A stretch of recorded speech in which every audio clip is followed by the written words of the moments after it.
الحمدللہ نحمدہ ونستعینہ ونعوذ باللہ من شرور انفسنا ومن سیئات اعمالنا من یهده اللہ فلا مضل له ومن یضلل فلا ہادی له اشہد ان لا الہ الا اللہ وحدہ لا شریک له واشہد ان محمدا عبدہ ورسولہ اما بعد اعوذ باللہ من الشیطان الرجیم بسم اللہ الرحمن الرحیم۔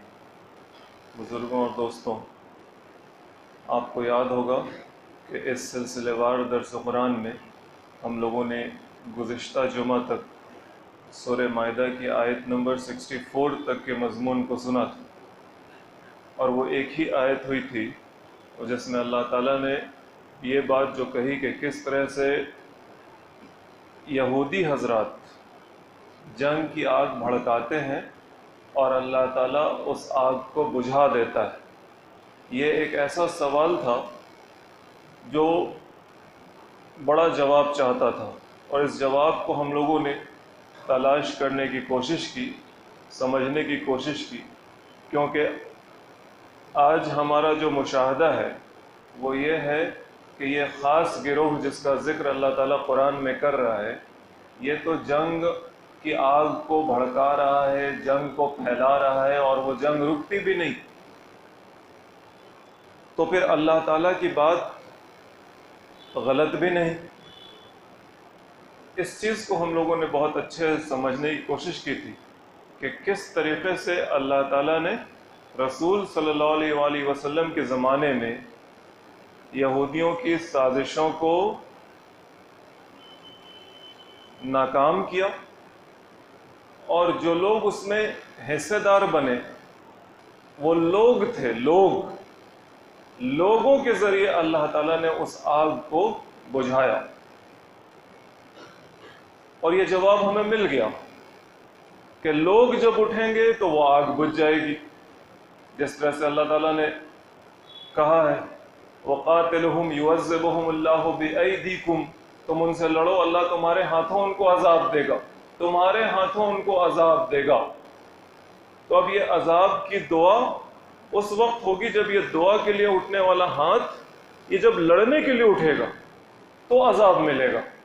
یہ بات صاف اور سیدھی ہو گئی۔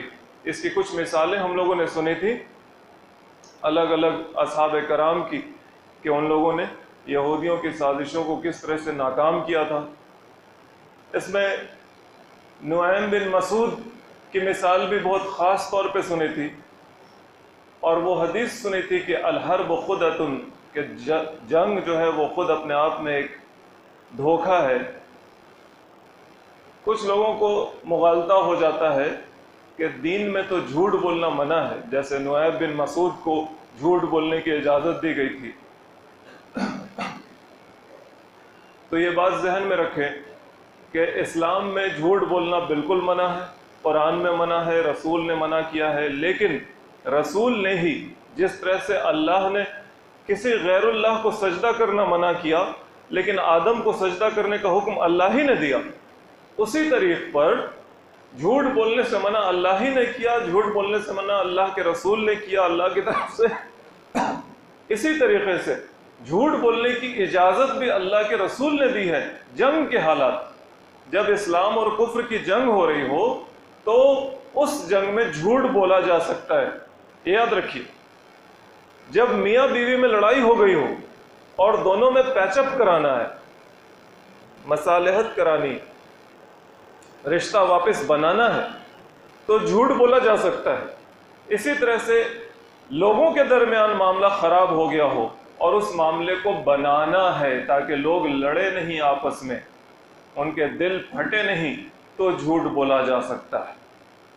جیسے اللہ نے غیر اللہ کو سجدہ کرنے سے منع کیا لیکن آدم کو سجدہ کرنے کا حکم اللہ ہی نے دیا، ویسے ہی جھوٹ بولنے سے منع اللہ ہی نے کیا، اللہ نے اپنے رسول کے ذریعے کیا، اور پھر جھوٹ بولنے کی اجازت بھی اللہ نے اپنے رسول کے ذریعے دی۔ ان تین مواقع پہ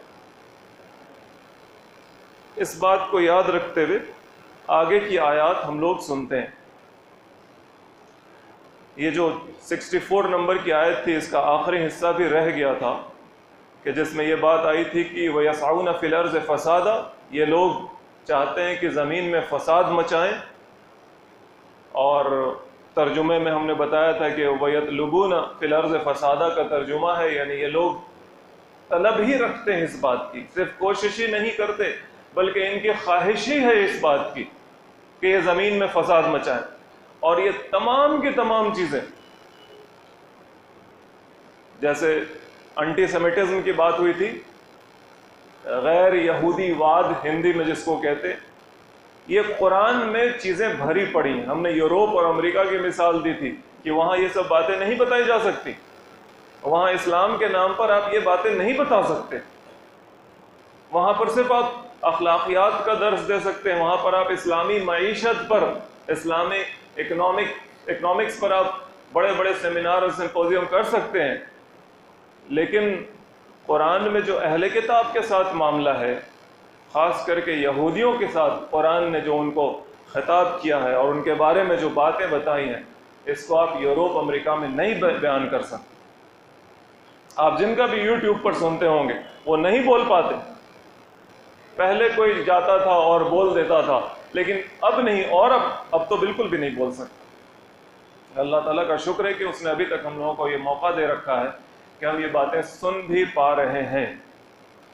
تو یہ بات کہ وَيَسْعَوْنَ فِي الْأَرْضِ فَسَادًا، وہ چاہتے ہیں زمین میں فساد مچانا، یہ کسی رپورٹ کا حصہ نہیں ہے کہ کچھ لوگوں نے بیٹھ کے ریسرچ کیا ہو اور اقوام عالم پر، اور اس میں جیوز پر یہ ریسرچ ان کا ثابت ہوا ہو کہ یہ زمین میں فساد مچانا چاہتے ہیں۔ ایسا نہیں، یہ کسی رانڈ کمیشن کی رپورٹ نہیں ہے، یہ کسی تھنک ٹینک کی رپورٹ نہیں ہے، بلکہ یہ اللہ تعالیٰ کا کہنا ہے۔ آپ اس سے اختلاف کر ہی نہیں سکتے، آپ کتنا بھی امن پسند ہو، شانتی پریہ ہوں، آپ کس حد تک بھی آپ اس بات سے اختلاف نہیں کر سکتے کہ اللہ تعالیٰ یہودیوں کے بارے میں یہ کہہ رہا ہے۔ آپ انسانوں سے کتنا بھی پیار کریں، ہر انسان سے پیار کریں، آپ کہیں کہ اللہ کے رسول نے کہا ہے کہ الخلق عیال اللہ، تمام کے تمام مخلوق اللہ کا پریوار ہے، اللہ کا کنبہ ہے، لیکن اسی کنبے، اسی پریوار کے ایک فرد یعنی اہل کتاب میں سے یہود کے بارے میں اللہ تعالیٰ خود یہ کہہ رہا ہے کہ وَيَسْعَوْنَ فِي الْأَرْضِ فَسَادًا، وہ زمین میں فساد مچانا چاہتے ہیں۔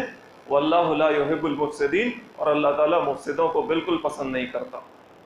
وَلَوْ أَنَّ أَهْلَ الْكِتَابِ آمَنُوا وَاتَّقَوْا لَكَفَّرْنَا عَنْهُمْ سَيِّئَاتِهِمْ وَلَأَدْخَلْنَاهُمْ جَنَّاتِ النَّعِيمِ، کیا ہی بہتر ہوتا کہ اگر یہ اہل کتاب ایمان لاتے اور تقوی اختیار کرتے، اگر یہ ایمان لاتے اور تقوی اختیار کرتے، لَكَفَّرْنَا عَنْهُمْ، تو ہم ان کی برائیوں کو دور کر دیتے، سیئاتہم، جو ان کی برائیاں ہیں ان برائیوں کو ہم چھپا دیتے، دور کر دیتے، ختم کر دیتے، وَلَأَدْخَلْنَاهُمْ جَنَّاتِ النَّعِيمِ، اور ان کو ہم نعمتوں بھری جنت میں داخل کرتے۔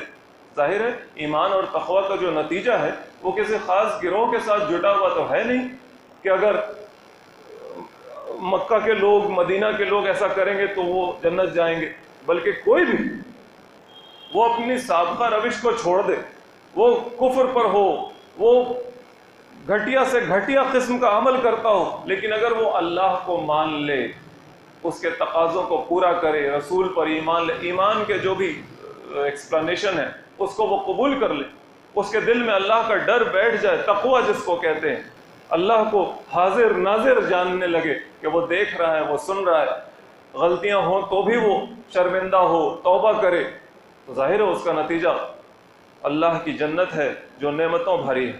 وَلَوْ أَنَّهُمْ أَقَامُوا التَّوْرَاةَ وَالْإِنْجِيلَ، اگر یہ لوگ، ان کو تورات ملی تھی، ان کو انجیل ملی تھی، اگر یہ تورات اور انجیل کو بھی قائم کرتے اپنے اپنے وقتوں میں، وَمَا أُنزِلَ إِلَيْهِمْ مِنْ رَبِّهِمْ، اور جو اللہ کے، ان کے رب کی طرف سے ان پر جو چیز نازل ہوئی، جو کچھ بھی، جو صحیفے بھی ان کے پاس آئے تھے، اگر یہ ان چیزوں کو قائم کرتے، دیکھ رہے ہیں آپ لفظ آ رہا ہے اقامو کا، قائم کرتے، یعنی اس کے حساب سے دنیا کے نظام کو چلاتے،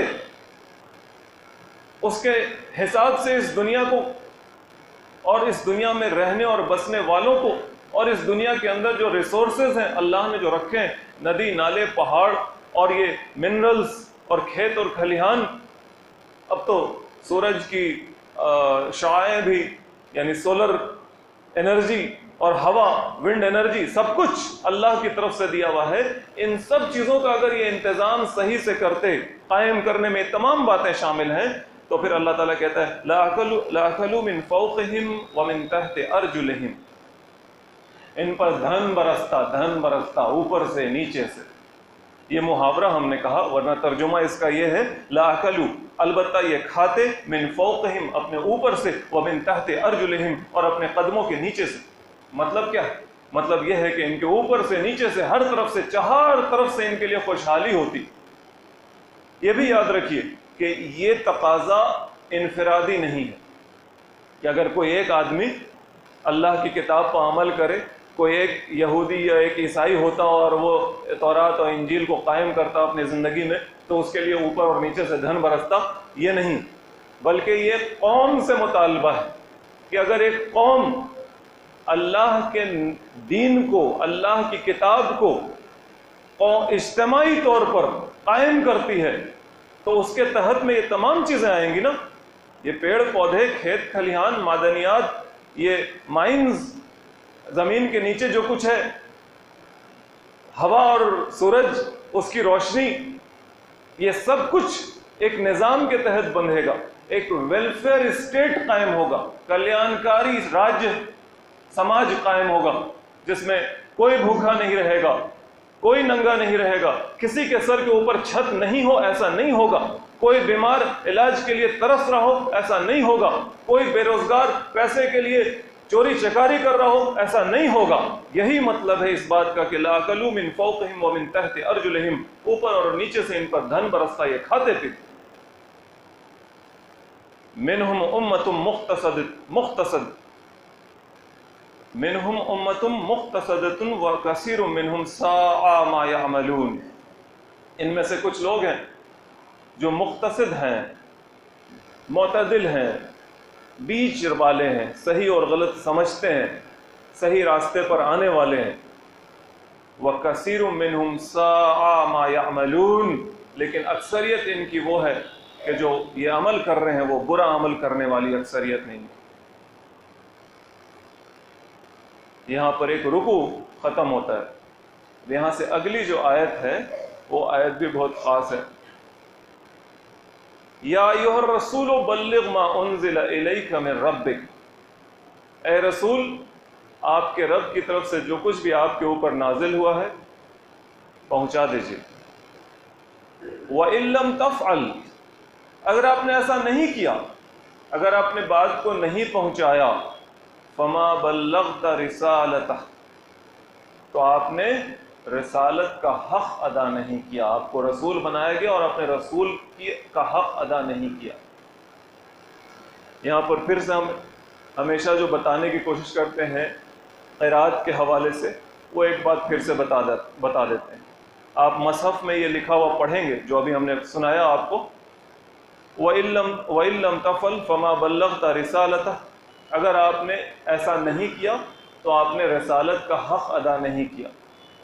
اس لفظ کو، رسالتہ کو، ایسے بھی پڑھا جا سکتا ہے وَإِن لَّمْ تَفْعَلْ فَمَا بَلَّغْتَ رِسَالَاتِهِ، لام کے بعد الف کے ساتھ بھی پڑھا جا سکتا ہے، یہاں پر لام پر زبر ہے لیکن اس کو الف کے ساتھ بھی پڑھا جا سکتا ہے، یعنی جمع کے ساتھ بھی۔ مدینہ کے لوگ ایسے ہی پڑھتے تھے، بعد میں کوفہ کے لوگوں نے اس کو اس طرح سے پڑھا، قریش کی اس زبان پر، اور یہ مصحف جو جس قرات پر ہمارے سامنے اور دنیا میں موجود ہوا ہے، اس میں اسی قرات پر اس کو لکھا جاتا ہے، لہٰذا جب آپ پڑھیں گے تو قرآن میں لکھا ہوا یہی پائیں گے، رسالتہ ہی، لیکن اس کو رسالات ہی بھی پڑھا جا سکتا ہے، کوئی گناہ نہیں ہوگا، کوئی گناہ کبیرہ نہیں ہوگا، کوئی کافر اور مشرک نہیں بنے گا قرآن کو ایسے پڑھنے پر۔ بار بار ہم یہ بات بتاتے ہیں، ہم لوگ عام آدمی ہیں بھائی، ہم لوگ قاری نہیں ہیں، سیدھی سی بات ہے نا۔ ہر آدمی قرآن پڑھے، ٹھیک ہے، تجوید کے ساتھ پڑھے، زیر زبر کی درستگی ہونی چاہیے، لیکن جو قرات کا فن سیکھنے والے لوگ ہیں ان سے جب آپ گفتگو کریں گے تو ان کی گفتگو کے نتیجے میں ایسا ہے کہ ہر پڑھنے والا تو کافر ہی ہو جاتا ہے، قرآن غلط پڑھتا ہے، سب آدمی قرآن غلط پڑھتا ہے۔ وہ اس طرح سے بات بتائیں گے کہ جو قاری نہیں بنا وہ تو کافر بن گیا، ان کا کہنا ہے صحیح ہے. لہٰذا ہماری یہ کوشش بار بار یہاں پر یہ ہوتی ہے کہ ہم قراءت کے اختلاف کو، جو 7 حروف والی بات ہے اور پڑھنے میں جو اختلاف ہوتا ہے، اس کو بار بار بتائیں. عبادہ شیطان والی حدیث ہم نے آپ کو بار بار سنائی ہے کہ کس طرح سے حضرت عمر کو اختلاف، ایک دوسرے صحابی سے اختلاف ہوا قرآن کو سننے اور پڑھنے میں. رسول کے پاس گئے، رسول اللہ نے دونوں سے سنا اور پھر حضرت دونوں کو کہا کہ تم نے صحیح پڑھا. حضرت عمر کے دل میں کچھ ہوا سے مراد یہی ہے کہ رسول دونوں کو کہہ رہے ہیں کہ صحیح ہے. تو رسول نے ان کے ہاتھ پر، سینے پر 3 بار ہاتھ مارا اور کہا عبادہ شیطان، دور ہٹ شیطان، دور ہٹ شیطان. یعنی شیطان جو وسوسہ ڈال رہا ہے تمہارے دل میں کہ یہ کیا، ہم بھی پڑھ رہے ہیں وہ صحیح اور وہ دوسرے طرح سے پڑھ رہا ہے وہ بھی صحیح، تو یہ کیا بات ہے. پھر رسول نے کہا کہ عمر، قرآن جیسے پڑھنا ہے پڑھو، صرف عذاب کی جگہ ثواب اور ثواب کی جگہ عذاب نہ کر دینا. عام آدمی کے لیے کتنی بڑی بات ہے بھائی، سب کو مدرسہ جا کے قاری نہیں بننا پڑے گا اور مسلمان بھی رہ جائے گا، شاید عمل اچھا ہو تو جنت بھی چلا جائے گا. لہٰذا یہ بات ہمیں بار بار بتانی پڑتی ہے. خیر، اصل موضوع تو یہ ہے کہ اے رسول بلغ تبلیغ کیجئے، بات پہنچا دیجئے. ما انزل الیک من ربک، جو آپ کے رب کی طرف سے آپ کے اوپر نازل ہوا ہے، یہ بات آپ پہنچا دیجئے. پہنچا دی رسول نے. یہ تو ہوا ہی نہیں کہ وَإِن لَّمْ تَفْعَلْ فَمَا بَلَّغْتَ رِسَالَتَهُ، کہ اگر آپ ایسا نہیں کریں گے تو آپ نے رسالت کا حق ادا نہیں کیا. ایسا تو ہوا ہی نہیں کہ انہوں نے ایسا نہیں کیا ہو، بلکہ انہوں نے ایسا کر دیا. لہٰذا اس بات کو اتنا ہی جان جانا کافی ہے کہ انہوں نے نہیں کیا تو کیا ہوا، ایسا کچھ ہوا ہی نہیں، بلکہ انہوں نے کیا. کیسے کیا؟ رسول کی زندگی دیکھی ہے نا، سنی ہے نا ہم لوگوں نے کہ ہر وقت جس لمحہ انہیں اللہ کی طرف سے اس بات کا علم ہوا کہ تم ہمارے رسول ہو، اس کے بعد سے جو کہتے ہیں کہ نیند اڑ جانا، بھوک مر جانا، کچھ بھی نہیں زندگی میں اب ہے، اب کچھ بھی نہیں. پہلے ایک اچھا خاصا تاجر، اچھی خاصی تجارت کرنے والا، اس کی زندگی میں وہ تجارت ختم ہو گئی. اچھی خاصی گرہستی چلانے والا، اس کی زندگی میں وہ گھریلو سکون جو ہوتا ہے عام انسانی زندگی کا، وہ ختم.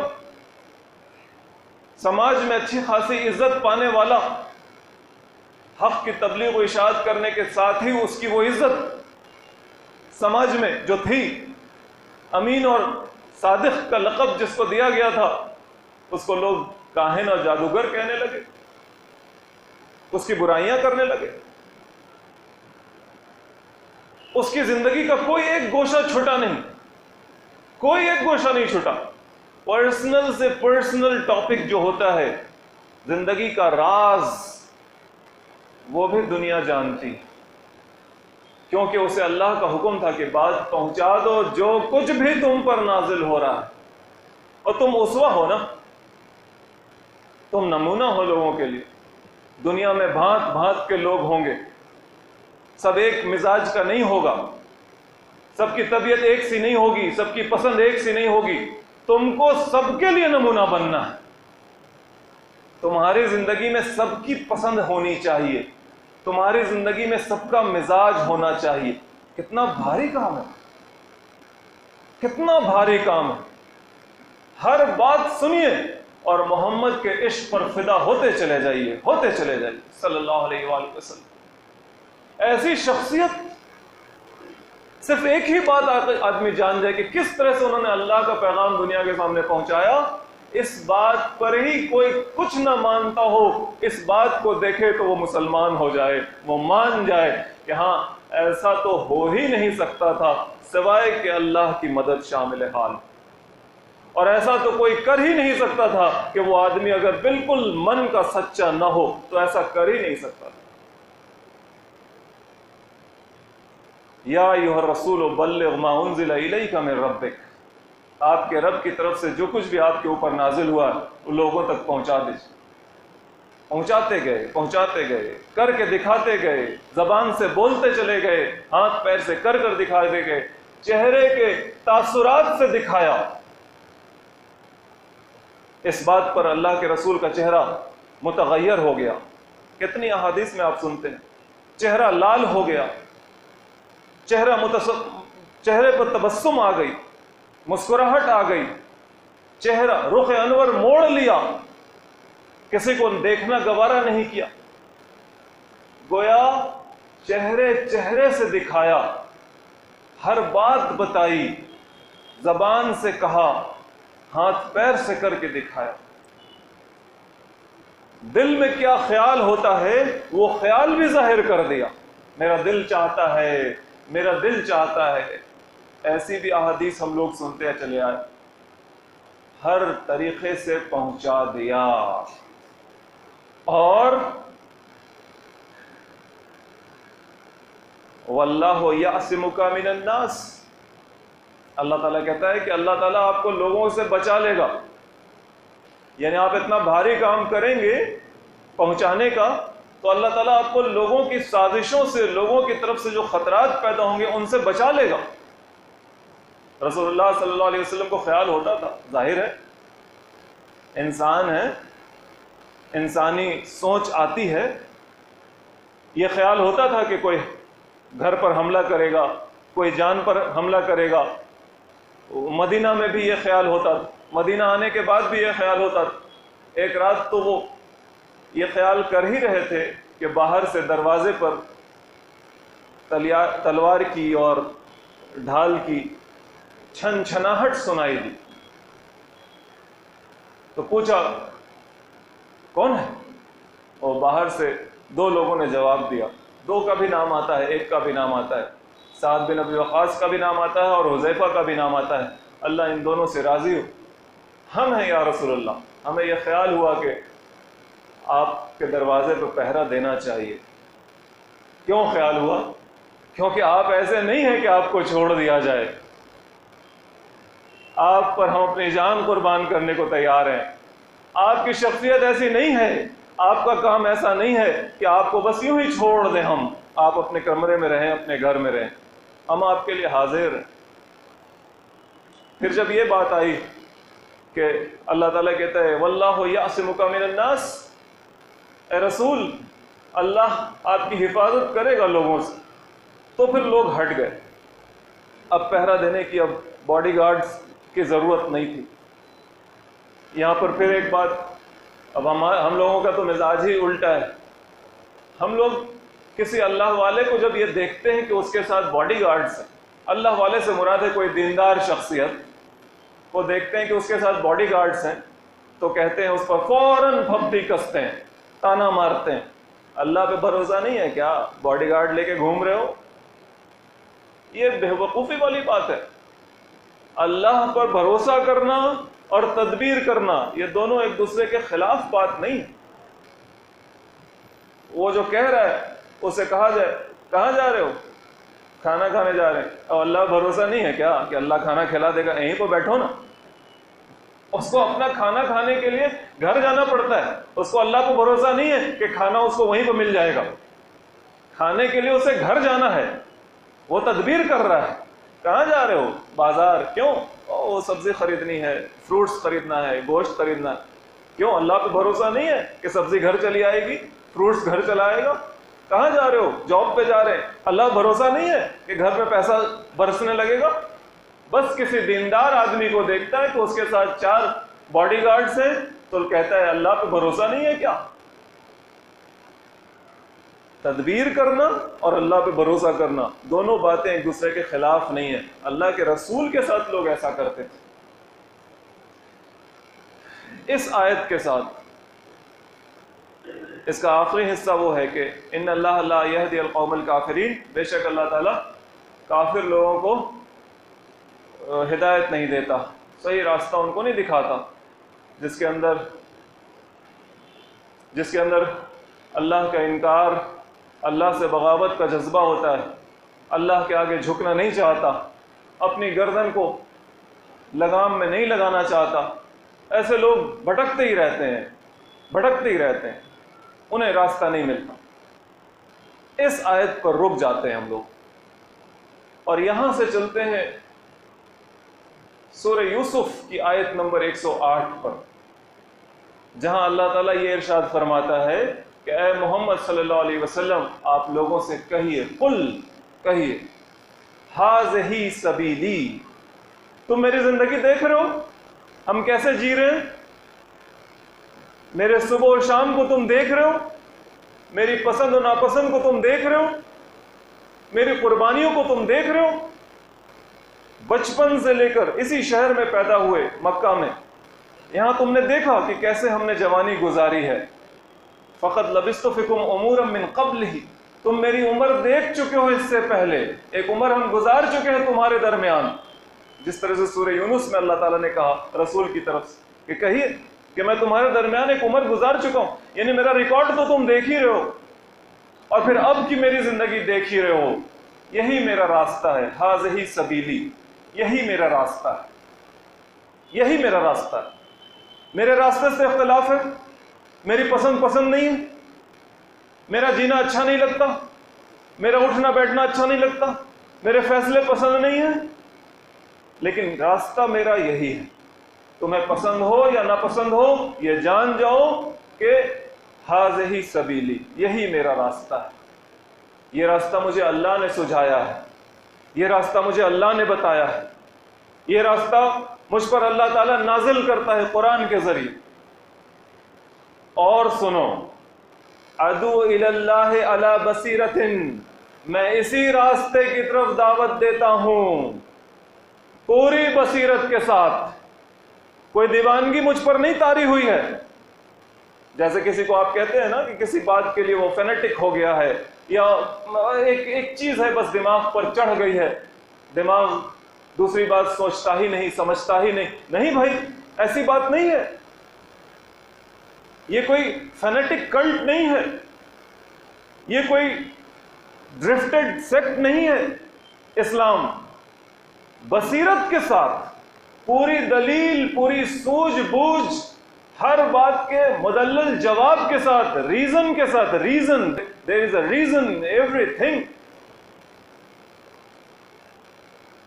اس بصیرت کے ساتھ، علی بصیرۃ ادعو الی اللہ، میں اللہ کی طرف دعوت دے رہا ہوں،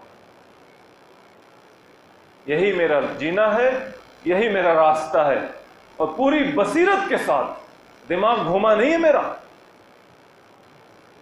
مجھے کسی سائیکیٹرسٹ اور سائیکولوجسٹ کی ضرورت نہیں ہے، کوئی سمجھانے والا کاؤنسلنگ نہ کرے میری، پوری بصیرت کے ساتھ میں اس راستے پر ہوں، کوئی میری غلطی ثابت نہیں کر سکتا، آ جاؤ، جو دلیل تمہاری ہے انبار کا انبار لے کر آ جاؤ، کتابیں پر کتابیں لے کر آ جاؤ، تم مجھے غلط نہیں ثابت کر سکتے۔ اور سنیے، یہی آیت ہے، آگے اللہ تعالیٰ ہم کو اور آپ کو بھی جوڑ دے رہے ہیں، صرف رسول تک اتنی بات نہیں رکتی ہے، ادعو الی اللہ علی بصیرۃ انا ومن اتبعنی، میں ایسا کر رہا ہوں اور جو میری پیروی کرنے والا ہے وہ بھی۔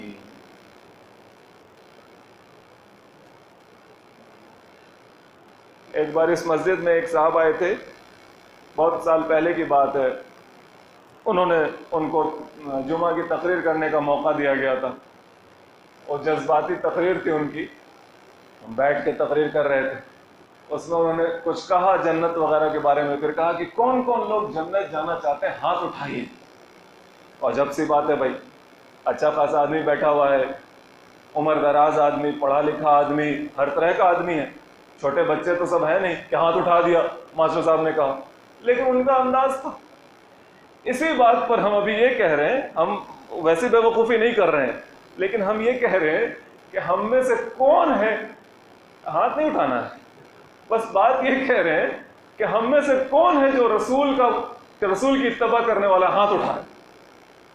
ہم سب ہاتھ اٹھائیں گے بھائی، ہم سب ہاتھ اٹھائیں گے۔ تو قرآن کی وہ آیت جا کر دیکھیے، سورہ یوسف آیت نمبر 108، 108ویں آیت، انا ومن اتبعنی، یہ راستہ میرا راستہ ہے، بصیرت کے ساتھ ہم دعوت دے رہے ہیں، ہم دے رہے ہیں اور میرے ماننے والے۔ اب ہاتھ اٹھائیے نا، مطلب یہ کہ وہ اس میں اپنی تصور میں ہاتھ اٹھائیے کہ ہم لوگ ہیں نا، من اتبعنی میں ہے نا، من اتبعنی میں ہے نا، ہاں ہم پیروی کرنے والے ہیں، رسول کی پیروی، وہ رسول، آخری رسول جن کے ابا عبداللہ تھے، جن کی ماں آمنہ تھیں، جن کا نام محمد تھا صلی اللہ علیہ وآلہ وسلم، ہم سب اس کی اتباع کرنے والے ہیں۔ تو ہم سب کا راستہ وہی راستہ ہونا چاہیے جو اس کا راستہ تھا، ہم سب کی زندگی وہی زندگی ہونی چاہیے تھی جو اس کی زندگی تھی۔ اس کی زندگی میں ہم سب کے لیے راستہ مل جائے گا، جس کو میٹھا پسند ہے اس کو بھی اس کی زندگی میں راستہ مل جائے گا، اور جس کو نمکین پسند ہے اس کو بھی اس کی زندگی میں راستہ مل جائے گا۔ ایسا نہیں ہے کہ سب کو میٹھا کھانا پڑے گا اور سب کو نمک کھانا پڑے گا، ایسا نہیں ہے۔ اس کی زندگی اتنی فلیکسیبل ہے، اس کی سنت و احادیث اتنی فلیکسیبل ہیں کہ ہر مزاج کا بندہ اور بندی اپنے لیے اس میں اسوہ پالے گا۔ سیمنس کی بات ہے ہی نہیں کہ ہر کوئی ایک طریقے سے چل رہا ہے، ہر کوئی ایک طریقے سے پہنے ہوا ہے، ہر کوئی ایک طریقے سے بیٹھا ہوا ہے، ہر کوئی ایک ہی بات، ایسا نہیں ہے۔ سیمنس کی بات نہیں ہے، یہ ایک مسکنسپشن ہے کہ سیمنس ہو جائے گی۔ سیمنس کا مطلب ہے نا ایک طرح، سب نے بھائی لال کپڑا پہنا ہے تو سب لال کپڑا پہنے میں، سیم کلودنگ، نہیں، ایسا نہیں۔ تو اس کی زندگی ہماری زندگی، اس کا راستہ ہمارا راستہ، اس کا کام ہمارا کام، اس نے دعوت دی ہمیں بھی دعوت دینی، اس نے حق کی تبلیغ کی ہمیں بھی حق کی تبلیغ کرنی۔ زندگی کے ایک ایک معاملے کو اس نے لوگوں کو بتا دیا۔ تفسیر میں تو بہت کچھ آیا ہے، ان کی شادی ہوئی، اس شادی کا ذکر ہے، حضرت علی کے بارے میں ذکر ہے کہ ان کی خلافت کا ذکر انہوں نے کیا غدیر قوم کے خطبے میں، تو اس کا ذکر لوگوں نے کیا اپنی تفسیروں میں، بہت طرح کی بات لوگوں نے کہی، لیکن موٹی موٹی بات کیا ہے؟ جو کچھ بھی ہے سب پہنچا دیجئے، کچھ بھی چھپایا نہیں۔ اب اس پہنچانے کے لیے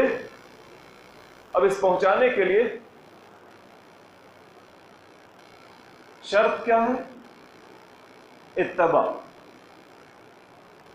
اتباع کی شرط ہے نا، یعنی رسول کے اگر آپ متبع ہیں اور اس کی اتباع کرنے والے ہیں، اس کی پیروی کرنے والے ہیں، یہی شرط ہے، اور کوئی شرط نہیں، اور کوئی شرط نہیں۔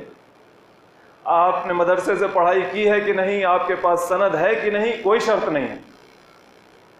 آپ اس کی اتباع کرتے ہیں، اس کی پیروی کرتے ہیں، اس کی پیروی کا علم ہے آپ کو کہ کیسے اس کی پیروی کی جاتی ہے، دوسروں کو آپ پہنچائیے وہ بات۔ جو آپ رزلٹ شو کریں گے اس سے ہی پتہ چلے گا کہ آپ اس کی پیروی کرتے ہیں، رزلٹ سے پتہ چلے گا۔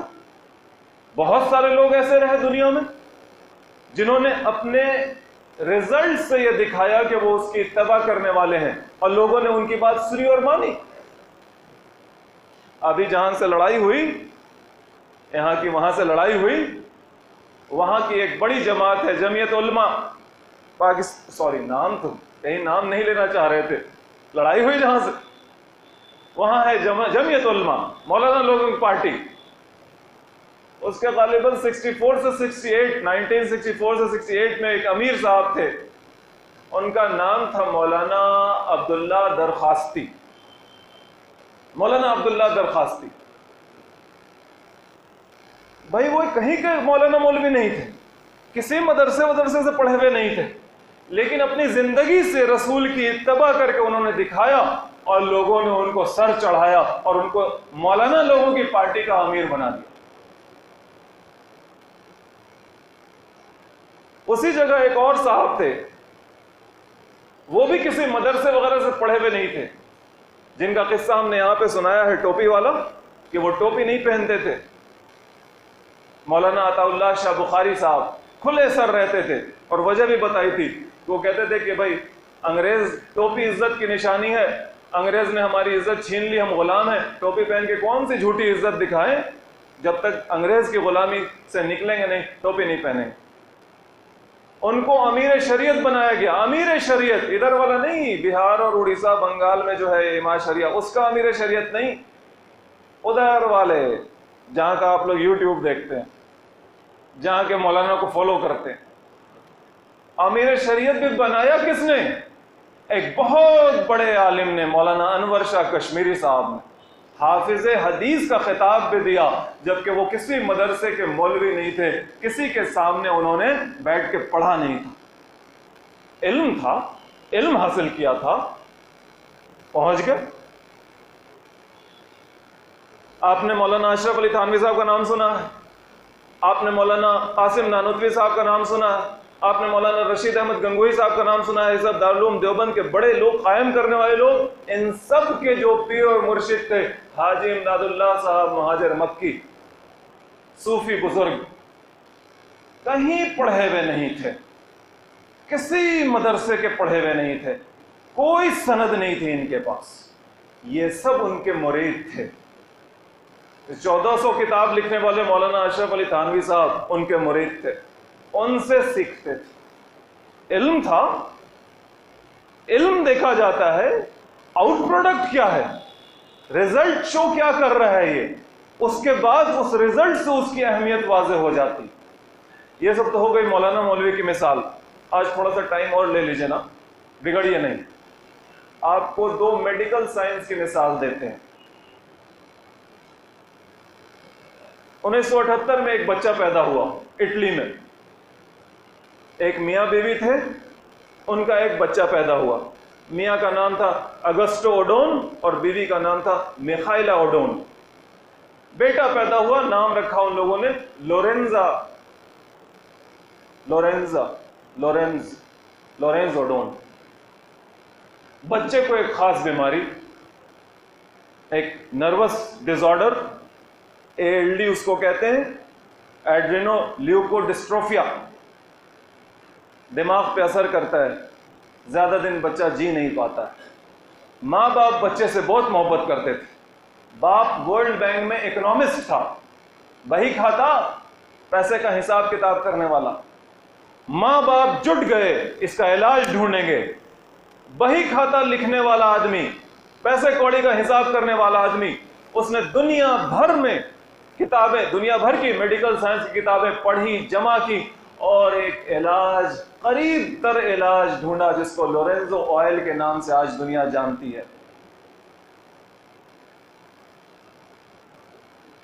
اس بیماری کے علاج کے طور پہ آج بھی وہی چیز استعمال کی جاتی ہے. کسی ڈاکٹر نے نہیں ڈھونڈا، بہی کھاتا کرنے والے ایک شخص نے ڈھونڈا. بعد میں اس کا مان سمان کیا گیا. یہ تو اپنی محنت سے ہوا. اور کوئی محنت نہیں کرتا ہے، اس کو خدا داد کچھ ملا ہوتا ہے نا، گاڈ گفٹڈ ہوتا ہے.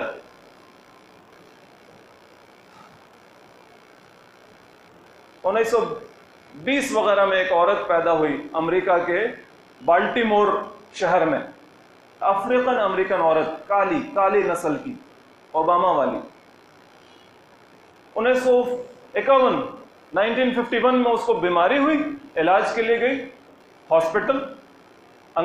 گوروں کا علاج جہاں کالوں کا علاج ہوتا تھا وہاں گئی. اس وقت تک ایسا تھا سیگریگیشن. جان ہاپکنس ہاسپٹل گئی. اس کو کینسر تھا. اس کا ٹشو نکالا گیا، جیسے آج بھی آپریشن ہوتا ہے تو ڈاکٹر بھیجتا ہے نا ٹشو نکال کے علاج کے جانچ پڑتال کے لیے بامبے دلی. 4 دن بعد رپورٹ آئے گی. ہینریٹا لیک اس عورت کا نام تھا. ہینریٹا لیک جانتے ہیں؟ اس عورت کا ٹشو سیل وہ دنیا کا پہلا امورٹلائزڈ ہیومن سیل ہے.